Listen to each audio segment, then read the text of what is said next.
ঢাকা বিশ্ববিদ্যালয়ে দীর্ঘদিন ধরে লড়াই করেছে শিক্ষার্থীদের অধিকার আদায়ের জন্য এবং আমরা মনে করি শিক্ষার্থীরা যারা এত বছর ধরে লড়াই করেছে তাদেরকে নির্বাচিত করবে এবং তাদেরকে নির্বাচিত করা উচিত যারা তিলে তিলে নিজেদেরকে গড়ে তুলেছে, মাটি খামড়ে ধরে ক্যাম্পাসে ছিল, শিক্ষার্থীদের অধিকার আদায়ের জন্য নিজেরাও নিপীড়িত হয়েছে। এসব শিক্ষার্থীদেরকে, এসব ছাত্র নেতাদেরকেই নির্বাচিত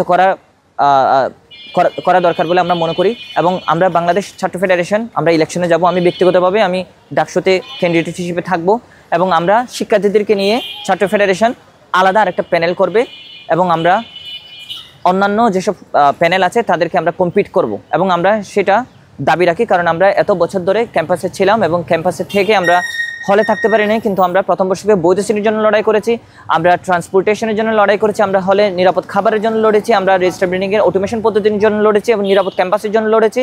আমরা শিক্ষকদের মূল্যায়ন থেকে শুরু করে যত ধরনের শিক্ষার্থীদের সমস্যা আছে সেসব সমস্যার সমাধান করার জন্য আমরা এত বছর ধরে লড়াই করেছি এবং শিক্ষার্থীরা যদি আমাদেরকে নির্বাচিত করে তাহলে শিক্ষার্থীদের জন্য আমরা সর্বোচ্চ চেষ্টা করব কাজ করার। কেউ যদি নির্বাচন বানচাল করতে চায়, যে কেউ করতে পারে হয়তো, কিন্তু সেটা দায়িত্বটা কার? নির্বাচন বানচাল করতে না দেয়া, কারা কি মুভ দিচ্ছে সেটা দেখার দায়ভার কিন্তু আমাদের প্রক্টোরিয়াল বডির এবং প্রশাসনের, অর্থাৎ বাংলাদেশ সরকারের। রাষ্ট্র যদি চায় ইলেকশন হবে তাহলে অবশ্যই ঠিক সময় ইলেকশনটা হবে, রাষ্ট্র যদি না চায় তাহলে হবে না। এখানে ককটেল বিস্ফোরণ হতে পারে, এখানে অনেক কিছুই হতে পারে, কিন্তু আমাদের নিরাপত্তা দেওয়ার দায়িত্বটা কার? আমাদের নিরাপত্তা দেওয়ার দায়িত্ব কিন্তু রাষ্ট্রের। সো সেই জায়গা থেকে রাষ্ট্রকে আমরা প্রশ্ন করব কেন আমরা এখনও নিরাপত্তাহীনতার মধ্যে আছি। ফলে আমরা রাষ্ট্রকে প্রশ্ন করব, নির্বাচন বানচাল করার কোনো প্রশ্নই আসে না। আমরা ইলেকশন চাই এবং কন্টিনিউয়াসলি ইলেকশন চাই এবং প্রতি বছর একাডেমিক ক্যালেন্ডারে এই ইলেকশন তারিখটা নিয়ে আসতে হবে এবং প্রতি বছর একই সময়ে একই তারিখে এই ইলেকশনটা হবে বলে আমরা দীর্ঘদিন ধরে আমরা প্রশাসনকে দাবি জানিয়ে আসতেছিলাম। নির্বাচন কমিশনকে আমি রাজনৈতিকভাবে পক্ষপাতিত্ব আমরা মনে করি না। আমার কাছে মনে হয়েছে আমাদের শিক্ষকরা নিরপেক্ষ আছেন এবং তারা আমাদের ডাকসু নির্বাচনটা আমাদের ছাত্র সংসদ নির্বাচন আমাদের হাতে তুলে দেওয়ার জন্য তারা প্রস্তুত এবং তারা মনস্তাত্ত্বিকভাবে তারা সেটাই চান বলে আমি বিশ্বাস করি।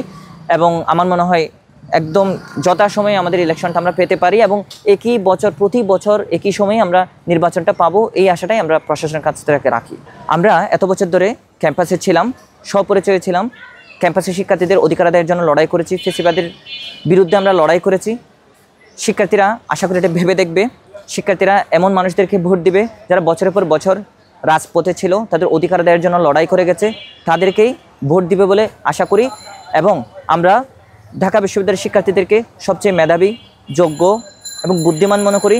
তারা আশা করি তাদের যোগ্য ক্যান্ডিডেটদেরকে বাছাই করবে এই ডাকসু 2025 সালের নির্বাচনের মাধ্যমে।